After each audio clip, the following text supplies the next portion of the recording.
welcome, welcome.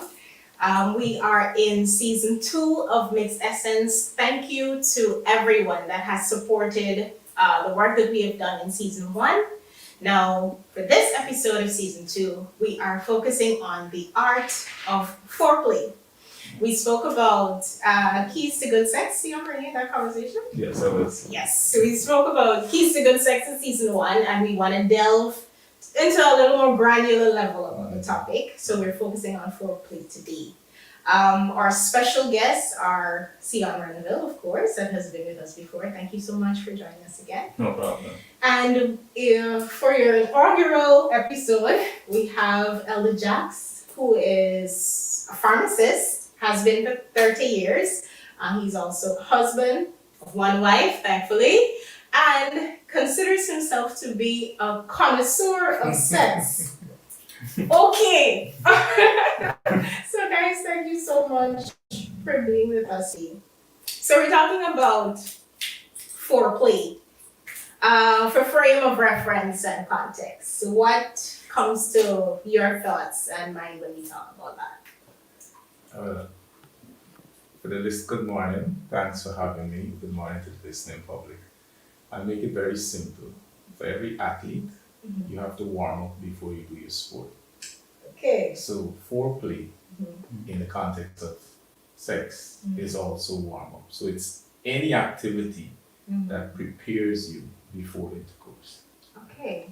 That kind of broadens it very nicely. Seon, Yeah, and I agree. It's getting ready. It's what you do before, the main event. Right? It's getting yourself in the mood, getting yourself and your partner ready, so that you can to be in sync, to be all ready for the action. And it's inclusive, so it's not just start and stop, but it's supposed to be a fluid movement from one stage to the next. Okay. I think there's some people that struggle with that idea though, because you would hear guys sometimes in conversation saying, it shouldn't have to take all of that. All warm up and drama just to get a little sex, man. Right. Why? I mean, why is it that this is needed? I guess that it is the warm up. Is that perspective a correct one? Is it one that has a context? Is it appropriate? What are your thoughts on that? So that is where my anatomy physiology kicks in. Okay. And that is where men do not understand the difference between the female body and the male body. Okay. For the male, just sight causes us to have an erection. Just sight. So there's no need for foreplay. Right. We just need to think it and see it and be ready. Whereas for the woman, she needs that. She needs the touch, she needs the cuddling, she needs all of that to prepare her anatomy for the reception. So that is why it's healthy to have the foreplay, and we cannot dismiss it as it's currently being dismissed. I'm hearing in what you're saying, there should be a level of selflessness. Correct? Yes. In the interaction, but sex could be a pretty selfish game. Yeah, because it starts out with a selfish desire, like this is what I feel like now based on whatever triggers it. Right? It could be visual, it could be, some people, because of stress, they want something to relieve them. And it's not necessarily symbiotic. Like whenever I feel stressed, you should feel stressed, and you should both do this thing. Right. So a lot of times it requires communication to see, it's both giving and receiving. So you got to be ready to go through the motion to ensure that your partner wants to fulfill your need and you do the same for her. Okay. I've heard you would hear women say sometimes, oh, he's only be nice when he wants something, but he don't check in for me during the day, or how long in advance is this thing supposed to start? And I'm guessing that may vary by person. You should know who you're with, in a sense. Yeah, you should. However, there's the concept of intimacy. Okay, that's a big word. Right. One of the little principles that this is Cecil Jacques thinking. We're like the wheel of a tire. Intimacy is the air of a beautiful relationship. If that tire is punctured, we roll in flat.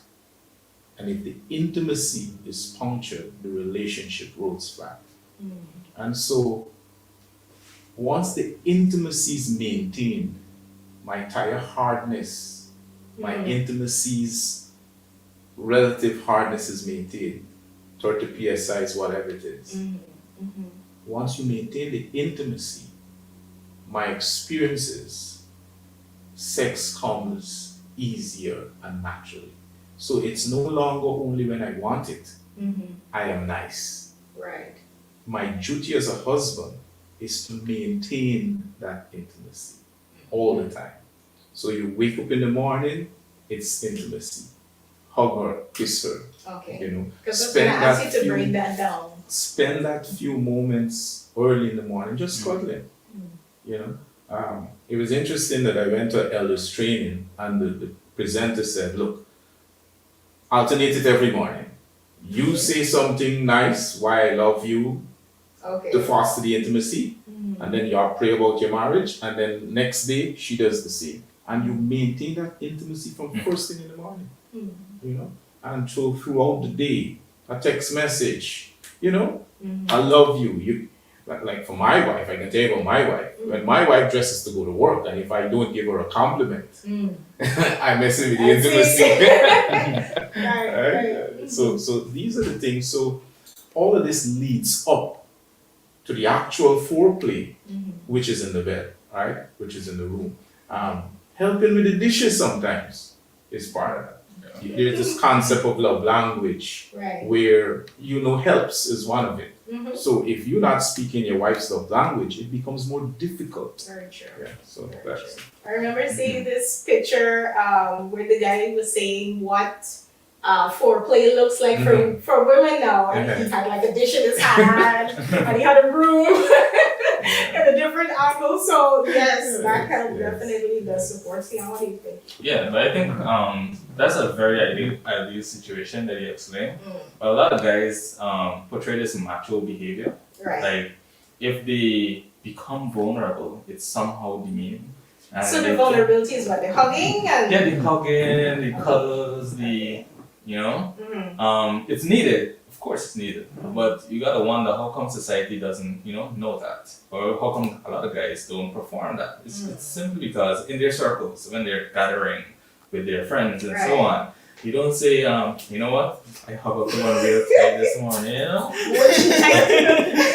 right? It's more like they're receiving, like they're to be served. Right.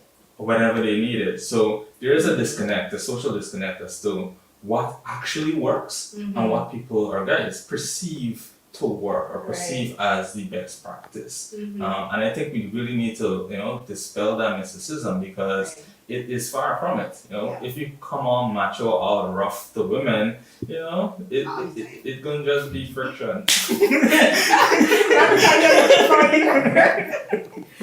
Yeah, I understand that because you would get this sense from even with the music that we listen to today, it's all, she does this and I get this kind of perspective. I'm just trying to figure out how do we get there? I'm guessing it starts with the individual and sharing in your individual spaces what it really means to be in a relationship. Yeah, and we as individuals need to know what we want, right? We know ourselves a lot better than our partner. Even though over the years we become very incongruent with each other, but we know ourselves, we know what we need, and we need to have that boldness to let persons know who we're in deep relationships with. That this is the things that turn me on. These are the things that I want. These are the things that I know. Even if they don't know the spots, these are some of my triggers and things like that. And persons really need to get out of that box where the other person should automatically know that this is what. Supposed to know. Yeah, you're shouldn't have to supposed to say know. that. That's a woman thing, especially. Right? I'm like, we get the experience from you know. Right. For me, it is knowledge. Okay. It's knowledge. What I say to my young people is to become whatever doctor, lawyer, you have to go to school for 4 years and acquire certain knowledge before you can perform your duty. It's the same thing in marriage. We do not spend enough time educating ourselves about aspect of marriage on the whole, Right. much less when it comes to sex or sexuality. In the context of the church, sexuality seems like taboo. You can't speak about it from the pulpit. So that's the one thing. Right. And then even in the schools, it is also taboo. So where do the young man, for me, growing up, fatherless child in the ghetto, I learned everything about sex on the corner, Right. which is wrong. Right. Well, a lot was misinformation. And so what we hear coming out from the bar gaff and the backroom gaff is all misinformation. Right. So how do we get to where the best practice is through right information? So you've got to be educated. You know, I have there's a lot of information now on textbooks and books on the right way of, and a lot of things that I'm telling you here, I read. I read Kama Sutra. I got 4-hour videos. That's what I was saying. I went to Okay. school on this topic, and then I tried things just like the professional, the average professional. You taught a technique as a surgeon, and you try it, it works, and then you add your own little thing, or as a chef, Right. and so you come up with your unique situation with your spouse, you know. And so one of the languages I like to use, and coming from my sports background is be my love coach. Okay. Be my love coach. So what the coach does, the coach sits on the and tells the player what he's doing right and what he's doing wrong. Just coach me to love you, Okay. right? Okay. Coach me to love you. Because as a practical experience for I can tell you for my wife, what works today may not work tomorrow, and she tells me that straight up. Okay. So it's not monotony. It's not every time you're gonna touch this or you're gonna do this. Right. It has to change, and so that is it. You got to understand that. Yeah. And for me, coaching helps, information helps, and just allowing yourself, because coaching is allowing yourself to be taught. Right. You can't say you come in with all the ideas. I know this. You know what I mean? Well, I want us to get back to, sex in the church at one point, but I'm hearing the need for a lot of humility Yeah. and Information. that laying aside of the ego, because again, there's this thinking that I got discovered. And especially if you come to the marriage relationship with a lot of sexual experience from before. You already know what you like, what you want, position this, that, etc. So I really got to read all of this and look at all these videos and do all of this just for... The other thing too, you will willingly do it when you understand the purpose of sex in the Okay, marriage. so let's... So the purpose of sex in the marriage is to pleasure your partner. Can you say that again? The purpose of sex in the marriage is to pleasure your partner. Okay. Not necessarily. When you pleasure your partner and your partner pleasure you, you see how you get the pleasure? Okay. So you're going in this thing to make that your partner have an orgasm. Okay. I've had experiences with grown people, especially females, never had an orgasm. And that was frightening, I've heard of such. right? And so if you as a man know that I'm going into this act to assure that my wife has 1, 2, 3 orgasms, you're gonna go into it to please her, to pleasure her. Likewise, if she comes into it Right. knowing that he's gonna have to enjoy himself, you see the mindset? So it's not about going into it selfishly, That's a shift. right? And I think that is where I'm telling you straight up, in the ghetto, sex is about male domination. Dominance. Yeah. cruel Shivana. Mm-hmm. Drink the Guinness, and back then we had stone. Drink the Guinness and the stone and just cruel shit. No, that is not sex. How you can cruel somebody? Right. And they don't feel pleasure in pain? Maybe it wasn't about pleasure in the first place. You know? Yeah. And people using sex as discipline Right. and respect. You're gonna respect me after today. Wow. So understanding the purpose of it, right, dismisses all the bad behavior, I would say. So what do you think?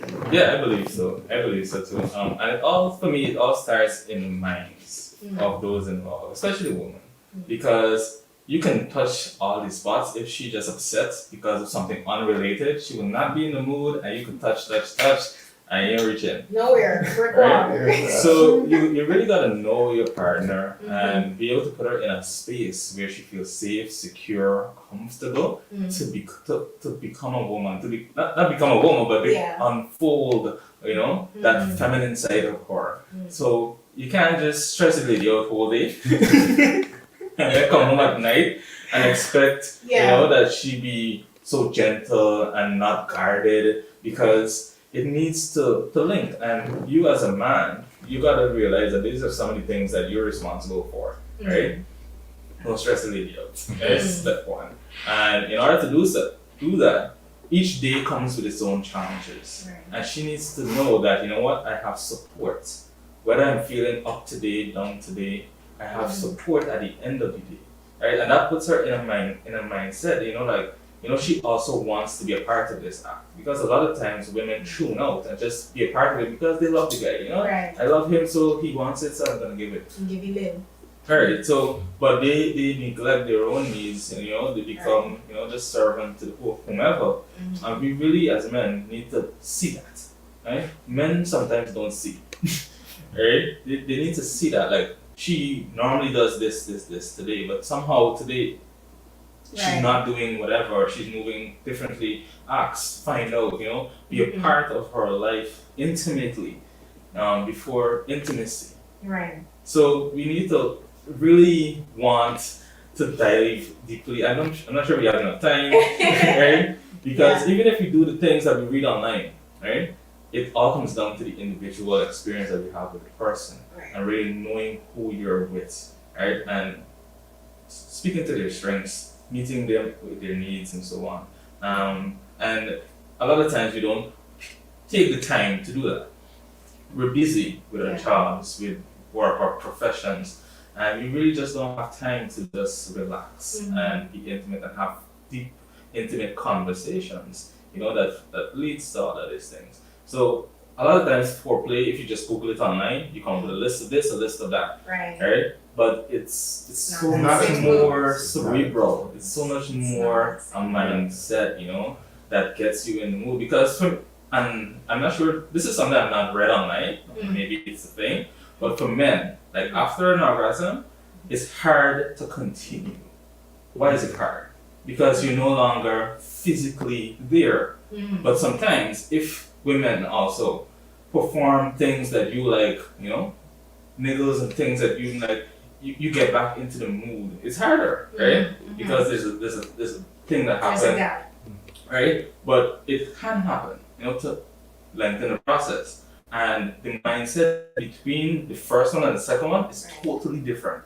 The first one is more urge, I need this now. The second one is a lot more intimate. And then you get to the second one, you realize how much effort it takes the woman to get to the first one. Because I believe it's similar at that point, right? Right? Because you also want to be, touching specific areas as a man. We won't come out and say that. We also want to be touching we also want specific acts done, right? And it comes out more in the second round. Right? Where it's a little more not just urge, it's more like we getting into this again. Right? And that's just my experience. Thank you for sharing. Of how we can really see how women get to that first stop. Why I'm big on information is one of the things the woman needs to understand about her man is that the prostate that produces semen Mm. is filled every 72 hours. That's 3 days, people. Right. Right. So Mm. a man's urge for sex is linked to his anatomy. Mm. It's just full. Right. Gotta empty it. Right. You understand what I'm saying? Mm-hmm. And if wifey understands that, she starts to program herself. This thing is possible every 3 days. Last night, I'm gonna get very practical. My wife and I, our home was burnt and we were separated for like a 2-week period. Mm-hmm. And last night we were discussing how my third child came. Mm-hmm. And she said I knew it would have happened. So I went to this shop for condom, that shop for condom, called a friend for condom. You see? So she already Right. programmed herself. She was Mhm. prepared Mm-hmm. for the event. And so women need to prepare themselves. Mm. Alright? Yes, the man has to do all the Right. romantic stuff leading up and maintain the environment. But women need to also prepare themselves for this event. Because every 3 days there's a possibility your man will need something. Likely. That's right. I like that because I don't want the guys to feel like, oh, this is the episode where y'all gonna just be picking on men, so to speak. We also have a part to play with, and in understanding that guys are visual. You know who you're with, Right. what caught them in the first place, what attracted them, etc. To ensure that you continue to do at least some of those things as you go forward in your marriage, so that, like you said, both persons are doing their parts. But let's touch on the sex in the church dynamic, because like you said, in church you're taught, oh, essentially what? Sex is bad, or no sex until marriage. Anything sexual, stay away from until then. But then in marriage, you're somehow expected to know all these things and be sexual. For those that were trying not to, that is a serious transition mentally. And I mean, we're talking culturally as well. Lots of persons are coming into marriage relationships already having so many different types of experiences. I heard you spoke to communication. How big is communication in this? I mean, I know it's not a communication episode, but we spoke about the lead up to. What about during sex? There's some people who say nothing. It's just this after space. And as you know, everything is intertwined. It's like a ball of wire in a woman's mind. Everything is connected to our thoughts. Right. How important and essential in having good sex is communication during sex and even after. What are your thoughts? So there's sexual communication that happens before sex, Right. that prepares for sex. And so, and I this is things that I do. That's why I'm sharing it with you. So you saying to your spouse, the next episode, this is what we're gonna be doing. Okay. Right? And sometimes she said, next time. Oh, yeah, so you have that communication. Okay. What is expected at the next one, you know? Okay. And so that is the preparation where you can say, the next episode we're gonna try this, or wear this for me, or you know, Okay. put on the lingerie. We're gonna do the candles tonight. So you see that? So you discuss. You can have that communication for preparation. Okay. Yeah? So what it does, the benefit of it is that it heightens expectancy, man. You know, it heightens the expectancy. Okay. And then now when you come back to the coaching, right? When you're in it, you say, do this, touch that, slow down, stop. You know what I mean? So for my wife, she uses her fingers, so she would poke me like that, and I know I gotta stop. You know, and let her be her. Right. Things like that. You know what I mean? So she's not. Okay. So you have the nonverbal Right. communication. She doesn't. I'm the man who speak. I would speak. Do this, do that, whatever. But signs, I gotta know the signs. Right. You know what I mean? She uses her hands a lot. If I try to touch, you feel the hand. You know, so those are communication. You know, and then at the end of it all, I just believe, you gotta cuddle. Some men just drop sleep. Story. So there's this joke. There's this joke when I from the world when I was out there. They said, "What does all married men do after sex?" And the answer is get up and go home. Oh Alright? Coming on here. Most married men, get up and go home. But in the marriage, the bed is undefiled. You stay there and you don't gotta go no home. You gotta hug up and tight. There's even another joke where after the nice sex, husband and wife hug up tight, and one of them just hear a knocking, and they're like, "My husband coming on," and he run and jump through the window, not realizing that he was actually at home. He run busy again. So that after, compliment each other for what was done. Oh, you made me feel like losing myself. Like you've been there. For me, I say to wifey, I think this is a foretaste of heaven. And to be honest with you, where you just in the arms of that person you love. We can be in the arms of Jesus, right? There's nothing to think about. You don't study no bills, you don't study the children, you don't study work. You've just been lost in that moment. Let me play. Seon, you have something I'm just gonna play like devil's advocate here because some people can't handle criticism. Right. Even if it's constructive. Okay. So suppose, they're not as in tune. You're in tune, y'all have that intimacy. Not everybody is there. So the experience may not have been as pleasurable for him or for her.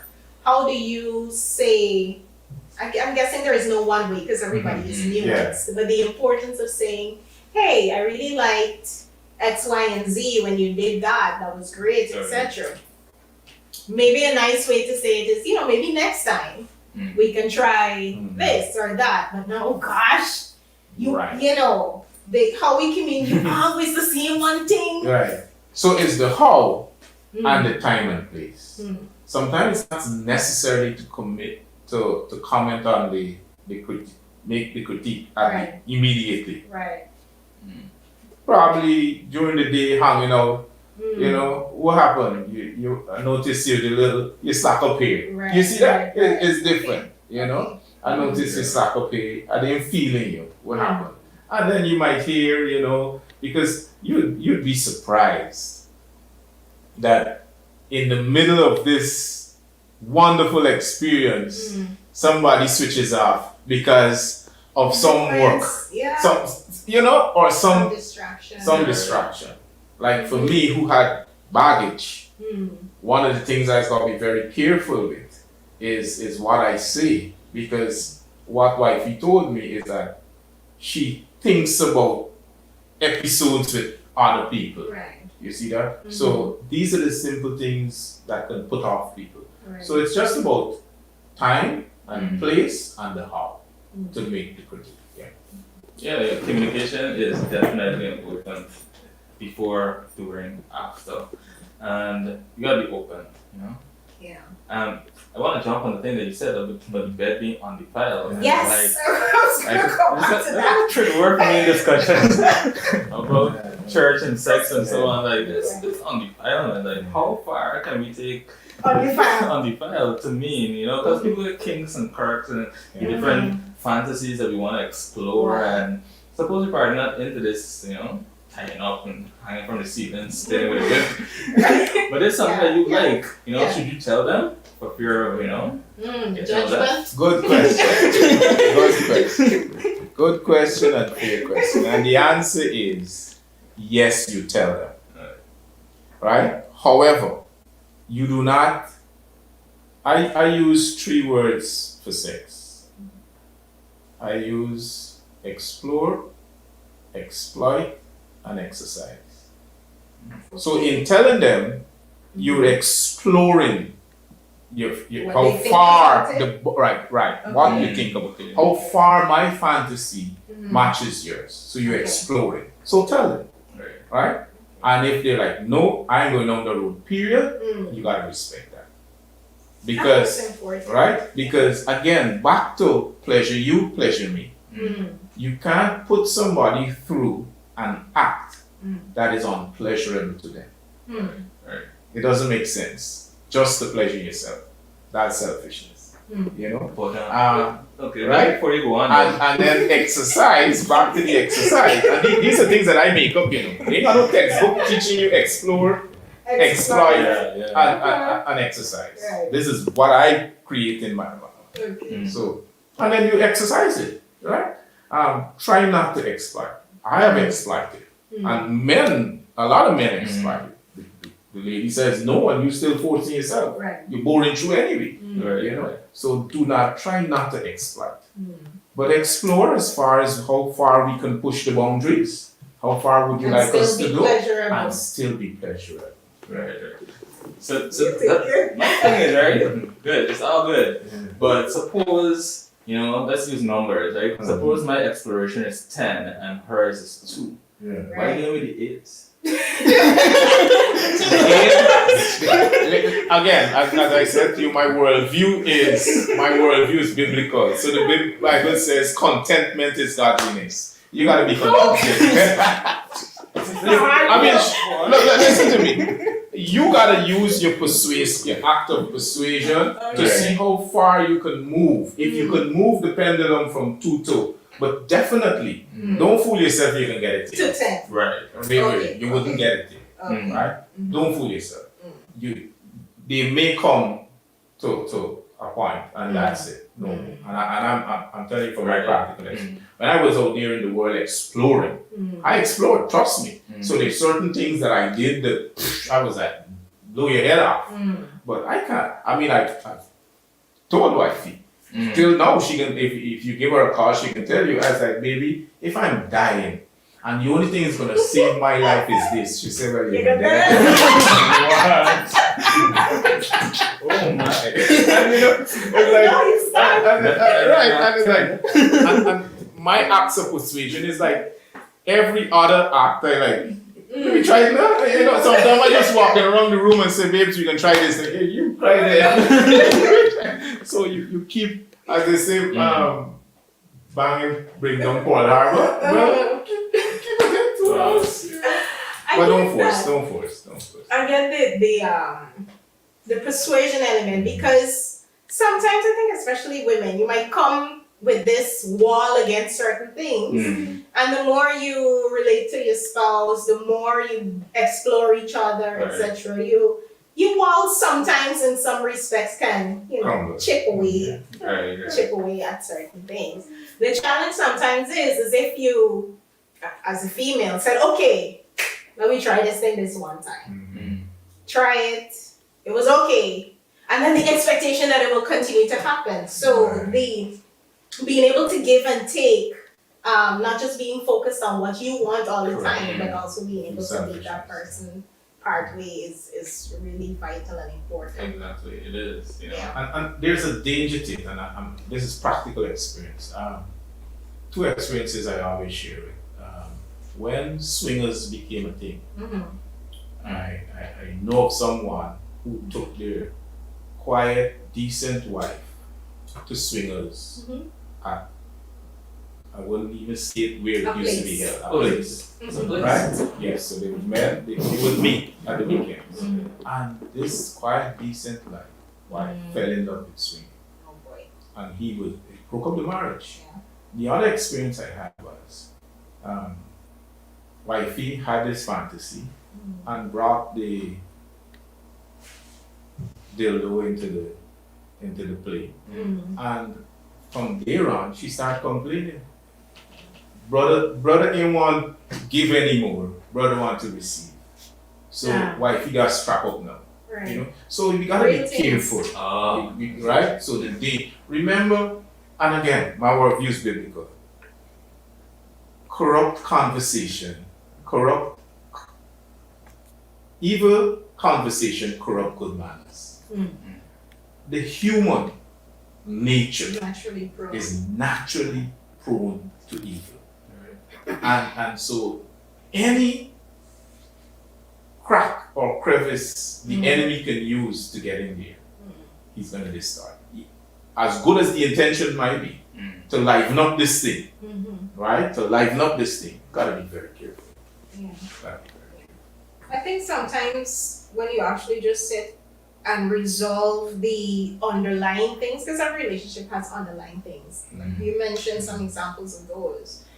It naturally improves your sexual relationship, but sometimes we don't address those things and we plaster it with adding a different dimension here or adding a new thing there. While that has its place, sometimes the intimacy issues can be resolved by just having those conversations.